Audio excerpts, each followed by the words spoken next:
She smiled like the house was already hers, and for a moment, everyone in that courtroom believed it was. Vanessa Caldwell sat at the plaintiff's table in a white designer dress, one hand resting lightly on a silver key ring, the other smoothing the edge of a folder her attorneys had arranged like a winning hand. The key was not large, not special, not even new, but the way she touched it made the whole room understand what she thought it meant. The lake house, the cedar porch, the stone fireplace, the long driveway lined with maple trees, the place I had built before anyone called me rich, before the newspapers called me a billionaire, before Caldwell Capital had a logo on a Manhattan tower. To Vanessa it was property. To me it had once been a promise. My name is Ethan Caldwell, and that morning in the Fairfield County Courthouse, I sat across from the woman I had loved for 12 years while she tried to take the one thing I had built with my own hands before our marriage even began. I did not argue. I did not glare. I did not whisper to my lawyer like a desperate man. Maybe that was why she smiled. Silence has a way of looking like defeat to people who do not understand what it costs. Outside the tall windows, January rain streaked down the glass, turning the parking lot into a blur of gray coats and black umbrellas. Inside, everything smelled faintly of old wood, wet wool and expensive perfume. Vanessa's perfume. The same one she used to wear when we were young and she still laughed at cheap diners, back when a $20 breakfast felt like a celebration, and she said she would live with me anywhere as long as the coffee was hot and the roof did not leak. I remembered that woman. I had married that woman. I just did not know when she had stopped existing. Her lead attorney rose and spoke in a voice polished smooth by years of turning pain into paperwork. He described the house as a marital residence, a shared asset, a symbol of Vanessa's years of emotional support during my rise in business. He said she had sacrificed privacy, comfort, and youth while standing beside me. Vanessa lowered her eyes at exactly the right moment. Someone in the back row sighed with sympathy. I looked down at my hands. There was still a faint scar near my thumb from the winter I helped carry stone at the building site because I could not afford another worker for the weekend. Nobody asked about that. Nobody asked about the nights I slept in my truck outside the half-framed house because I wanted to make sure the lumber stayed dry under the tarps. Nobody asked who had paid the first deposit on the land with money earned from 16-hour engineering shifts and weekend repair jobs. They only saw the house after the gates, after the magazine photos, after Vanessa learned how to stand in front of it and call it ours. Judge Margaret Ellis listened without expression. She was a silver-haired woman with reading glasses low on her nose, and the calm patience of someone who had heard every kind of lie and never needed to raise her voice to expose one.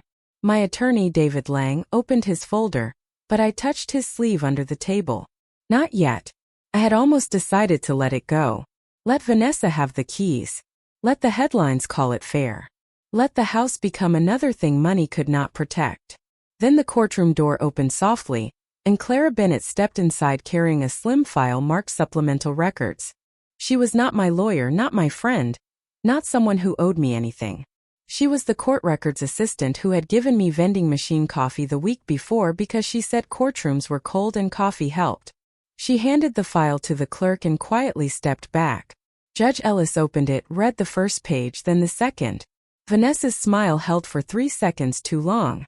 Then the judge looked over her glasses and asked, "Mrs. Caldwell, can you explain why the house was paid for before the marriage license was ever signed?" The key stopped moving under Vanessa's fingers. And for the first time that morning the room turned toward me. Judge Ellis's question pulled me backward 12 years, back to a time when the word billionaire would have sounded ridiculous next to my name. I was 29 then, living in a one-bedroom apartment above a hardware store in Bridgeport, with heat that rattled in the walls and a kitchen table I used as both a desk and a dining room. I was not poor in the way people make poetic in movies. I was just tired, stretched thin, counting gas money on Fridays and pretending I was not worried when my card took an extra second to approve. By day, I worked as a civil engineer for a small construction firm. By night, I took side jobs designing additions, repairing decks, checking foundations, anything that paid enough to push a dream a little farther down the road. That dream was a narrow piece of land near Candlewood Lake. 1 acre with uneven grass, old maples, and a view that turned gold every evening. I found it before Vanessa and I were engaged. She had stood beside me in cheap boots, holding a paper cup of gas station coffee, smiling at the empty lot like she could already see a life there. "It is quiet," she said. I like quiet. So I bought it. Not with family money. Not with a wedding gift. Not with some secret fortune waiting in the background. I bought it with savings, overtime, and a loan that made my stomach twist every time I opened the envelope. I signed the land contract 8 months before our marriage license. I still remembered the pen in my hand, the smell of the realtor's office, the way Vanessa squeezed my arm afterward and whispered, "One day we will tell our kids this was where it started." That sentence built half the house before the crew ever arrived. I drew the first floor plan myself on graph paper, sitting at that wobbly kitchen table while rain tapped against the apartment window. A cedar porch facing the lake because Vanessa liked morning light. A stone fireplace because she said every real home needed one. Wide windows in the kitchen because I imagined her making coffee there, while I came in from outside with sawdust on my sleeves. It embarrasses me now, how much love I poured into details that later became evidence. But back then every brick felt like a vow. I paid the foundation deposit from my personal account. I paid for the first framing package with money from 3 months of side jobs. When the contractor said the price of stone had gone up, I worked 6 weekends inspecting commercial sites outside Hartford. I kept receipts in a green folder because my father had taught me that honest work should always leave a paper trail. Vanessa knew the house came first. She knew the deed was in my name before the wedding. She knew because she came with me to pick the mailbox, laughed when I chose black instead of white, and kissed my cheek in the parking lot of a home improvement store after I spent 40 minutes comparing door hinges.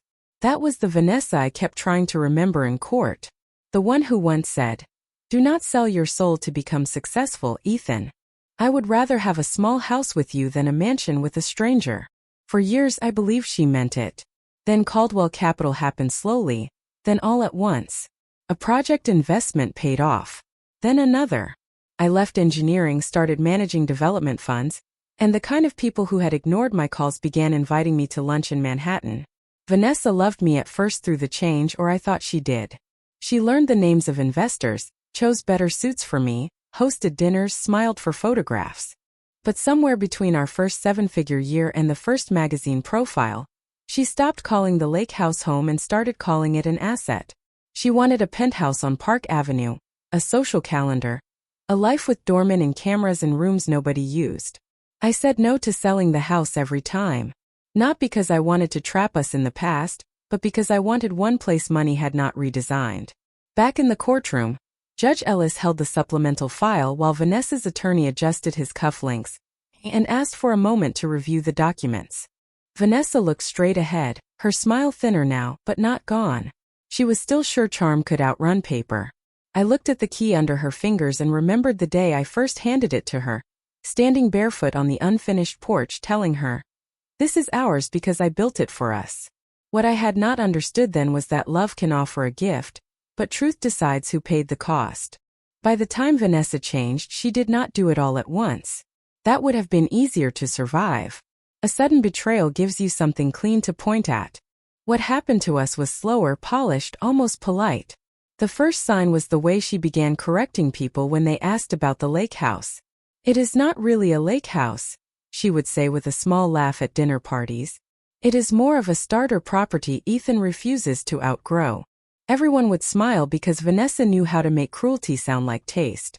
I would sit there in a tailored suit that cost more than my first car and feel, for one strange second, like the young engineer in muddy boots again, hoping the woman beside him still saw him.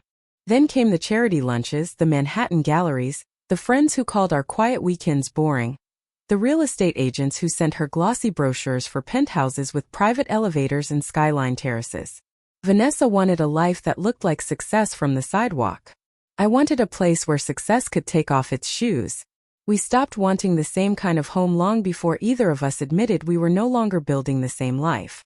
She began hosting parties at the lake house as if it were a showroom. Strangers leaned against the stone fireplace I had helped choose.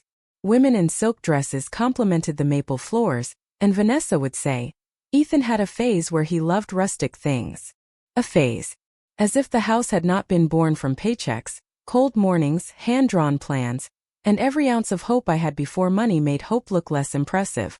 One night, after everyone left, I found her standing in the kitchen with a glass of sparkling water, staring at the cedar beams above the island. We should sell, she said. Not asked. Said. I was rinsing plates by hand because the dishwasher was full. No, she turned. You did not even think about it.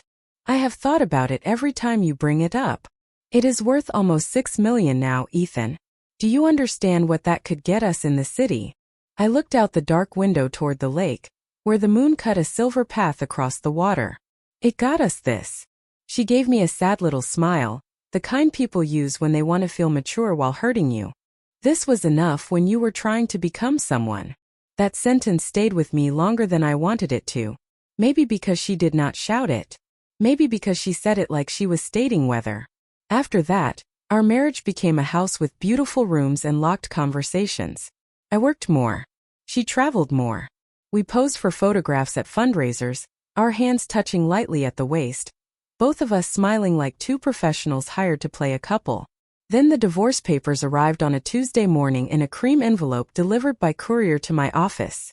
Vanessa requested primary possession of the lake house, half the marital assets, and reimbursement for what her attorneys called image support and social contribution to business growth. I read that phrase 3 times. Image support. As if love had become an invoice. The headline started before I filed a response. Sources close to Vanessa said she had stood beside a cold, work-obsessed billionaire. Lifestyle blogs posted old photos of her on the porch and called the house her sanctuary. One article described me as a man who built empires but neglected home. I almost admired how neatly she had taken the language of pain and arranged it into a ladder. The week before the hearing, I sat outside courtroom 3 on a wooden bench, holding a folder of documents my lawyer begged me to use. I was tired in a way sleep could not fix. That was when Clara Bennett first appeared. She wore a simple gray dress, a courthouse badge and white sneakers that squeaked softly on the polished floor. Her light brown hair was tied back, and she carried 2 paper cups of vending machine coffee like they were delicate china. You look like someone who forgot he is allowed to breathe, she said. I glanced up surprised. Is that part of official court procedure?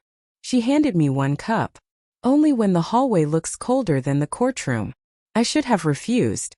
I usually refused kindness from strangers because people rarely offered it without wanting a piece of the story. But Clara did not ask who I was. She did not mention the headlines. She just sat at the far end of the bench, leaving space between us, and warmed her hands around her cup. For the first time in weeks, nobody wanted anything from me. No statement. No settlement. No performance. Just coffee. Courtrooms are strange places, she said quietly. People come in with whole lives, and everyone tries to reduce them to exhibits. I looked at the folder in my lap. Sometimes exhibits are all that is left. Clara turned toward me then, gentle but direct. No. Sometimes they are how the truth finds its way back. I did not know it yet, but that simple sentence would become the reason I stopped letting Vanessa own the story. Clara did not become important because she tried to. That was what made her different from nearly everyone else surrounding the divorce. Vanessa's attorneys moved like people trained to turn every glance into strategy. My own attorney, David Lang, was brilliant, but even his sympathy came stapled to procedure. Reporters waited outside the courthouse hoping my face would confirm whatever headline they had already written. Clara simply returned to the records office after handing me coffee, as if kindness were not something to be photographed or traded. I noticed her again 2 days later through the open doorway of the clerk's archive room. She was standing on a small step stool, sorting case files into labeled boxes, wearing a cream sweater under her courthouse badge and reading glasses low on her nose. Sunlight from a narrow window fell across stacks of paper, turning dust into gold. There was nothing glamorous about that room. Metal shelves, humming lights, old folders, a printer that sounded tired of being useful. Yet Clara looked completely at home there. Careful, focused, gentle with things other people rushed past. Mr. Caldwell, she said when she saw me, stepping down quickly. I hope the coffee did not make the day worse. It was terrible coffee, I said. But it helped. She smiled, and something in my chest loosened in a way I did not expect. Not romance. Not yet. Just the small relief of being spoken to like a human being instead of a financial event. I was there to sign a procedural form David had forgotten, but as the clerk searched for it, I watched Clara carry a misfiled box to a back table. The label was faded, half peeled from the cardboard. Caldwell Property Exhibits. She frowned at it. Not dramatically. Just enough. This should not be here, she murmured. The clerk waved a hand. Old supplementals. Probably duplicates. Clara did not wave it away. She opened the inventory sheet clipped to the front, checked the case number, then looked toward me for one brief second before looking back down. I did not move closer. I did not ask. Court employees have rules, and I had spent enough time around wealth to know how quickly powerful men could make ordinary kindness look suspicious. Clara seemed to understand that too. She closed the box carefully and carried it to the clerk's desk. This needs to be logged and routed to both parties, she said. It is listed under active property records. The clerk sighed, but Clara's voice stayed calm. If it belongs in the file, it belongs in the file. That was all. No secret meeting. No whispered favor. No bending of the system. Just one woman doing her job carefully enough that the truth got a chance to breathe. Later that afternoon, David called me, his voice sharper than usual. Ethan, where did these records come from? I was standing in my Manhattan office, looking at the rain-dark skyline. What records? Land purchase agreement.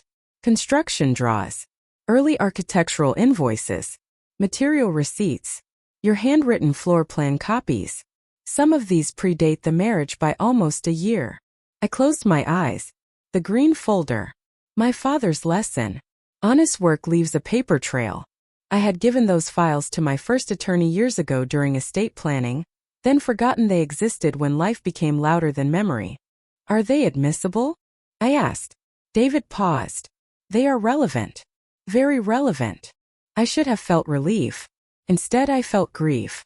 Because every receipt had a date, and every date carried a version of me who believed love and labor would always be recognized without having to be defended in court. That evening, I drove to the lake house alone. The road curved through bare winter trees, the sky low and bruised with clouds. When I unlocked the door, the house smelled faintly of cedar and cold stone. Vanessa had not been there in weeks, but traces of her remained. A white scarf over a chair, a glossy real estate magazine on the kitchen counter, a vase of dead flowers by the sink. I walked room to room, touching the banister, the fireplace mantel, the kitchen window frame. Not because I wanted to possess them, because I remembered paying for them with hours of my life no judge had seen yet. On the porch, I stood facing the lake, gray and restless under the wind. For the first time, I wondered if surrendering the house would not be peace at all. Maybe it would only be one final lie, signed neatly to make everyone comfortable. My phone buzzed with a message from David. Vanessa's team is pushing final possession tomorrow. We need to decide if you are willing to fight. I looked through the window at the home I had built before the marriage, before the money, before the woman I loved learned to smile while taking it apart. Then I thought of Clara in the records room saying if it belongs in the file, it belongs in the file. Maybe truth was not loud. Maybe truth was simply something placed where it could finally be seen. The next morning the courthouse felt colder than before, not because of the weather, but because everyone inside seemed to know the story was close to changing. Vanessa arrived through the front entrance with her attorneys on either side of her, wearing a pale beige coat and the calm expression of someone already rehearsing a victory interview. Cameras waited behind the security line. She gave them just enough sadness to look wounded, just enough confidence to look brave. I watched from the end of the hall with David beside me, the newly routed documents clipped inside his trial binder. You still have time to settle, he said quietly. You can keep some privacy. I looked toward courtroom 3, where Vanessa was now speaking to a reporter in a low, trembling voice. Privacy. That word had become a luxury nobody offered unless it protected the wrong person. No, I said. I am tired of making silence look noble. Inside the courtroom, Vanessa's team moved first. Her lead attorney called her to speak, and she walked to the stand like a woman stepping into soft light. She described lonely dinners, empty weekends, a husband married more to work than to her. A life spent smiling beside me while I built a company that consumed everything. Some of it was true in the way half-truths always are. I had worked too much. I had missed birthdays, canceled vacations, answered calls during meals. I would not pretend I had been perfect. But imperfection is not the same as theft. Pain is not proof of ownership. Vanessa dabbed the corner of her eye with a white tissue. That house was the only place I ever felt we had a marriage, she said. The sentence landed beautifully. Even I could hear it. A woman in the back row lowered her eyes. One reporter wrote something down. David leaned toward me, but I shook my head slightly. Let her finish. If a lie wants a stage, sometimes the best thing you can do is let it perform until it forgets the floor beneath it. Vanessa continued, voice soft, controlled, almost musical. She said she had decorated the rooms, hosted my investors, created warmth where I brought only ambition. She said the house represented her emotional labor, her youth, her sacrifice. She did not mention the land contract. She did not mention the foundation deposit. She did not mention the winter mornings before we married, when I stood on that frozen lot in work boots and checked measurements with numb fingers while she stayed in the truck because the wind was too cold. When her attorney asked what she wanted from the court, she looked directly at Judge Ellis and said, "I only want the home I helped build." That was the line. The cleanest one. The one that would have worked if Clara had not found the records. Judge Ellis made no expression. She wrote something in blue ink, then looked toward David. "Counsel." David stood, buttoning his jacket. His voice was calm, but I knew him well enough to hear the edge beneath it. "Your Honor," before cross-examination, we asked the court to admit the supplemental property records properly routed by the clerk's office yesterday afternoon. Vanessa's attorney rose at once. "We object to surprise documentation." Judge Ellis looked at him over her glasses. "The file is from the court's own property archive and appears to have been logged under this case number. I will review foundation before ruling." Vanessa turned her head slightly. Not much. Just enough for me to see the first crack in her certainty. David began with the land. "Mrs. Caldwell, were you present when Mr. Caldwell purchased the Candlewood Lake property?" Vanessa folded her hands. "I was aware of it." "Were you married at the time?" "We were engaged." "That was not my question." A pause. "No." David held up the purchase agreement. "So the land was purchased 8 months before the marriage license was signed?" "Yes, but we chose it together." David nodded as if grateful. "Together emotionally, perhaps. Financially, the down payment came from Mr. Caldwell's personal account." "Correct." Her attorney objected. Judge Ellis allowed the question after a moment. Vanessa's lips pressed together. "I do not remember the account details." David moved to the next page. "Then let us help your memory." He placed the first receipt on the display screen, then another, then another. The foundation. The framing package. The stone. The cedar beams. Dates before the wedding. Payments from my account. My signature again and again. Each document appeared with quiet force, not dramatic, not cruel, just undeniable. Vanessa's hand moved toward the key ring on the table, but this time she did not touch it. Across the room near the clerk's desk, Clara stood with a stack of files in her arms. She did not look proud.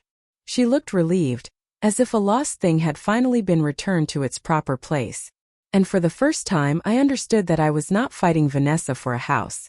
I was fighting for the years of my life she had tried to rename as hers. The hearing paused for lunch before David could finish. That was the court's way, I learned, even when a person's history was lying open on a screen. The judge stood, the clerk called the recess, and suddenly everyone moved as if the room had not just shifted beneath us. Vanessa's attorneys gathered around her in a tight circle. She kept her chin lifted, but the color had faded from her face. I did not feel triumph. That surprised me. I had imagined that if the truth ever appeared, I would feel vindicated, maybe even free. Instead, I felt emptied out, like someone had opened a window in a room where I had been holding my breath for years. David asked if I wanted to eat. I shook my head and stepped into the hallway. The courthouse corridor was crowded with lawyers, families, officers, clerks, and people waiting for their own lives to be reduced to schedules and signatures. At the far end, near the vending machines, Clara stood alone with a stack of files against her chest. She looked up when she saw me. For a second, neither of us spoke. Then she offered a small, careful smile. "You looked like you needed air," she said. "I think I forgot how much truth costs," I answered. Clara glanced toward the courtroom doors. "It costs less than letting a lie collect interest." I almost smiled. "Do you always talk like a courthouse proverb?" Only when the coffee is bad. The smallest laugh escaped me, and it felt strange in my chest, like a sound from a life that had not completely disappeared. We walked toward the side entrance where rain tapped softly against the glass doors. Outside, downtown Bridgeport looked washed and gray, traffic moving slowly past the courthouse steps. Clara did not ask about Vanessa. She did not ask how much the house was worth. She did not ask what it felt like to be a headline. She only said, "I hope you know I did not look for those records because of you." "I know. I found a file where it did not belong. That is all. Sometimes that is enough." She looked at me then, and her eyes were gentle but steady. "Mr. Caldwell, may I say something I probably should not?" "Ethan," I said. "And yes." She took a breath. "You can be honest without being cruel. The court can recognize what you built without you becoming the kind of person who wants to watch someone else be humiliated." That landed exactly where I did not want it to, because beneath the grief, beneath the exhaustion, there was a darker part of me that wanted Vanessa's smile to vanish in front of everyone. I was not proud of it, but pain has a way of asking for an audience. Clara seemed to see the fight on my face and did not judge it. "Wanting the truth heard is not the same as wanting revenge," she said. "But you have to decide which one is walking into that room with you." During the recess, David showed me another set of records from the supplemental file. Renovation payments, insurance premiums, property taxes, repairs after the winter storm 3 years earlier. Every major cost had come from my separate account or a trust established before the wedding. But there were also joint account withdrawals Vanessa's team had not mentioned. Personal shopping, private travel, consulting fees to a public image firm, and a large payment to a real estate strategist 6 months before she filed for divorce. "This strengthens the case," David said. "It also makes her look calculated." I stared at the numbers until they blurred. "Do we need all of it?" David studied me. "Legally, no. Strategically, yes." I thought of Clara's words. Honest without cruel. Truth without revenge. When we returned to the courtroom, Vanessa did not look at me. Judge Ellis resumed the hearing, and David continued, but this time I asked him to keep the focus on the house, the land, the foundation, the materials, the payments that proved origin, ownership, and intent. He did not drag every personal expense into the open.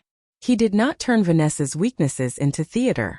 Still, the truth did its work. With each document, her story grew smaller. With each date, my years returned to me. At one point, Judge Ellis looked directly at Vanessa and asked, "Were you aware these payments were made before the marriage?" Vanessa's mouth opened, then closed. Her attorney whispered urgently beside her. Finally, she said, "I knew Ethan cared about the house." Judge Ellis waited. That was not the question. The room became very quiet. Vanessa looked down at the key ring, and for the first time she did not look like a villain.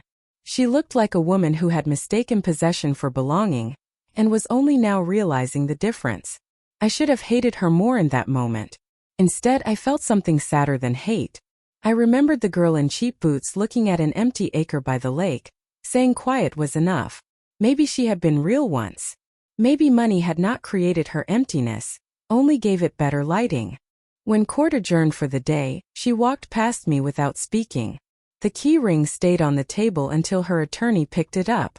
I watched it leave the courtroom in someone else's hand and knew the final decision had not been made yet. But something inside me had. I did not need Vanessa destroyed. I needed the truth restored. And for the first time since the divorce began, those two things no longer felt the same. The final hearing began on a clear morning, which somehow felt unfair. I had expected rain, thunder, something dramatic enough to match the way my life had been pulled apart and laid across a courtroom table. Instead, sunlight poured through the tall windows of courtroom 3, touching the polished wood, the brass nameplate on Judge Ellis's bench, and the silver key ring resting in front of Vanessa like a small trophy waiting for permission to shine. She looked composed again. Her attorneys had spent the night rebuilding the story around the records, and I could see the new version in the way she sat. Not triumphant now, but wounded, misunderstood, elegant in defeat before defeat had even arrived. David leaned toward me and whispered, "They are going to argue contribution through marriage, not purchase." I nodded. "Let them." Across the aisle, Vanessa finally looked at me. Not with love. Not even with hatred. With calculation, softened at the edges by something almost like fear. For 12 years I had known the exact shade of her lipstick, the way she folded napkins at restaurants, the little breath she took before telling a beautiful lie. I knew she was about to perform one more version of us.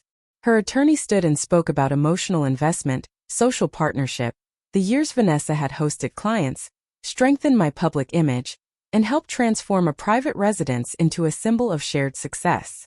It was smooth. It was intelligent. It almost worked because the best arguments do not have to be entirely false. They only have to leave out the part that changes everything. Judge Ellis listened until he finished, then turned a page in the supplemental file. "Mrs. Caldwell," she said, "I have a few questions." Vanessa sat straighter. "Of course, Your Honor." The judge lifted the first document. "Who purchased the Candlewood Lake parcel 8 months before the marriage?" Vanessa's fingers tightened around each other. "Ethan purchased it, but we had discussed it together." "Who paid the down payment?" "Ethan did." "From a joint marital account?" "No." Judge Ellis moved to the next page. "Who paid the foundation contractor?" "Ethan." "Who signed the framing invoices?" "Ethan." "Who paid for the stone fireplace?" Vanessa glanced at her attorney. "Ethan did." The courtroom was silent except for the soft scrape of the judge turning pages. Each question was simple. That was what made it powerful. No accusation. No insult. Just one brick at a time, one receipt at a time, one truth returned to its proper owner. Judge Ellis lifted my old hand-drawn floor plan. The pencil marks faded but still visible. "And whose handwriting is this?" Vanessa looked at the paper on the display screen. Her face changed then, not dramatically but enough. Maybe she remembered that kitchen table above the hardware store. Maybe she remembered me drawing windows while she sat across from me, eating takeout noodles from a carton. Maybe for 1 second, the courtroom disappeared and she saw the man before the money. "It is Ethan's," she said quietly. David looked at me but I did not move. I could feel Clara somewhere behind me near the clerk's station, not as a savior, not as a love interest arriving too early, but as the person who had reminded me that truth did not need cruelty to stand upright. Judge Ellis set the plan down. "Mrs. Caldwell, your filing describes the house as a marital asset built through shared financial sacrifice. The records before this court show the land was purchased before the marriage, the principal construction was funded before the marriage, and substantial later expenses were paid from Mr. Caldwell's separate funds. Do you dispute these documents?" Vanessa opened her mouth, closed it. Her attorney leaned in, whispering quickly. She shook her head once, very small. "No, Your Honor." The keyring sat untouched. That tiny soundless detail said more than any confession could have. The judge's voice remained calm. "Then the court will not treat the property as a prize for either party's preferred narrative.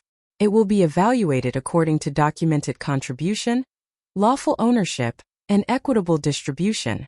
Vanessa stared down at the table. I expected relief to rush through me. Instead, I felt the ache of an old dream finally being named correctly. The house had never been only mine because love had lived there once. But it had never been hers to take with a smile either.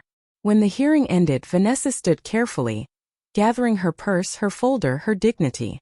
As she passed me, she paused. For a second, I thought she might apologize. Instead, she said, "You always loved that house more than me." I looked at her, and the answer came from a place calmer than anger. "No, Vanessa. I loved the version of us I built it for." Her eyes flickered and then she walked away. The final order would come later, with signatures and legal language, but the real verdict had already happened in that room. Not when the judge spoke. Not when Vanessa lost her smile. It happened when I stopped confusing surrender with peace, and finally let the truth take up space.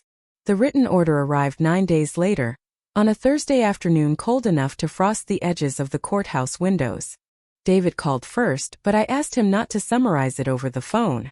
Some truths deserve to be read, not translated. I drove to Bridgeport myself, parked under a gray sky, and walked through the same courthouse doors where I had once sat feeling like my life had been reduced to somebody else's version of sacrifice. The clerk handed me the envelope with a professional nod. Her expression told me nothing. Courtrooms teach people not to celebrate too quickly. I opened it on the wooden bench outside courtroom 3. The language was formal, careful, almost dry, but beneath every legal phrase was a simple conclusion. The Candlewood Lake house would remain mine. Not because I was wealthier. Not because Vanessa was punished for wanting security. Because the record showed what the record showed. The land, the foundation, the principal construction, the materials, the taxes, the major repairs, the bones of the house had been paid from my separate funds and built before the marriage became the story Vanessa tried to tell. Equitable adjustments would be made on other assets. The joint accounts would be reviewed. Certain disputed withdrawals would be offset in the final distribution. No dramatic declaration. No thunder. Just the quiet authority of documented truth. I sat there for a long time, the papers resting in my hands, feeling something loosen that I had mistaken for strength. David arrived a few minutes later and sat beside me. "It is a fair order," he said. I nodded. "It does not feel like winning." "That may be a good sign." I looked at him. He closed his folder. People who only want revenge usually know exactly when they have won.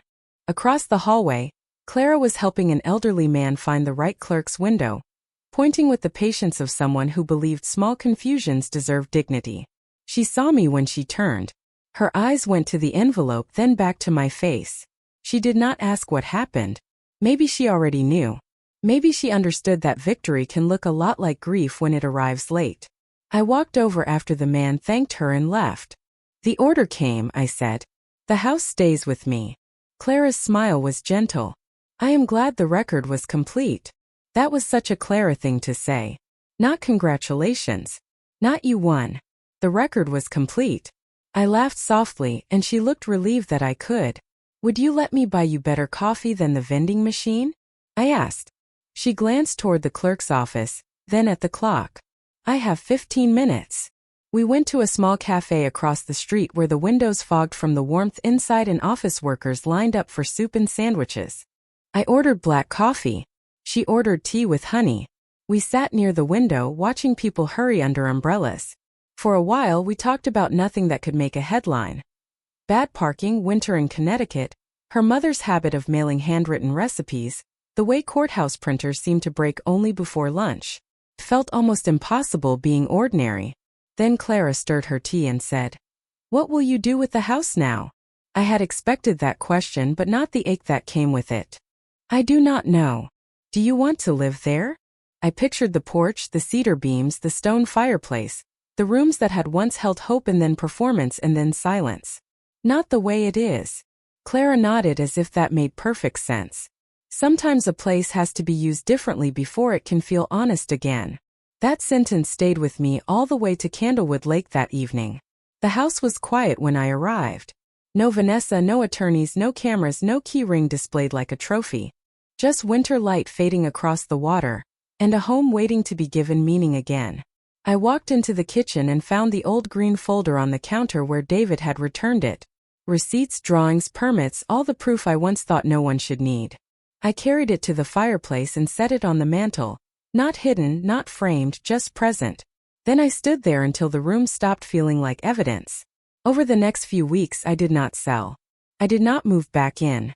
Instead, I called a housing nonprofit I had funded quietly years before and asked what it would take to turn the guest wing and the renovated carriage house into temporary apartments for people starting over after family breakdowns. The director paused so long I thought the call had dropped. "Mr. Caldwell," she finally said. "Are you serious?" I looked out at the lake, at the maples, at the porch built for morning light. "Yes," I said. "A house built from hope should not end as a monument to divorce." The first time Clara came to see the property, she stood on the cedar porch with her hands tucked into the pockets of her coat. The sunset turned the lake copper. The stone fireplace glowed behind us through the windows. She looked at the house, then at me. "You are not giving it away," she said. "No. You are letting it become useful." I smiled. "That sounds less dramatic. It sounds healthier." For the first time in months, the word home did not hurt when I thought it. By spring, the lake house no longer sounded empty. That was the first change I noticed. Not the fresh paint in the guest wing. Not the new locks on the carriage house apartments. Not the polished sign near the driveway that read Caldwell House Renewal Program. It was the sound. a kettle whistling in the kitchen, volunteers carrying boxes of towels through the hallway, a woman laughing softly on the porch because her little dog refused to step off the welcome mat, a caseworker explaining paperwork at the dining room table where Vanessa once hosted investors under chandelier light. The house had stopped performing wealth and started practicing shelter. I did not live there full-time at first. I kept my apartment in Manhattan and drove up twice a week, telling myself I was only checking on renovations, budgets, safety inspections, and staffing. But every visit lasted longer.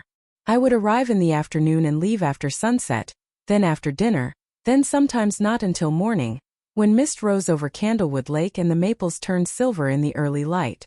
The rooms still remembered my old life, but they no longer accused me with it.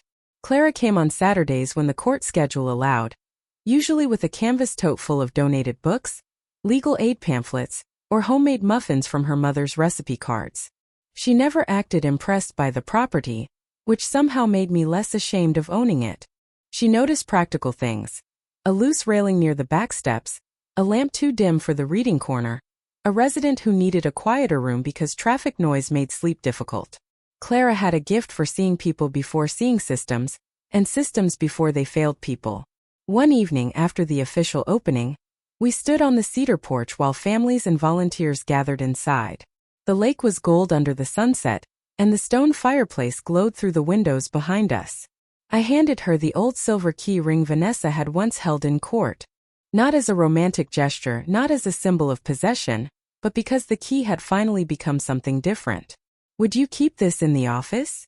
I asked. "For the program." Clara looked down at it, then back at me. "Are you sure?" I nodded. "It should open doors for people now."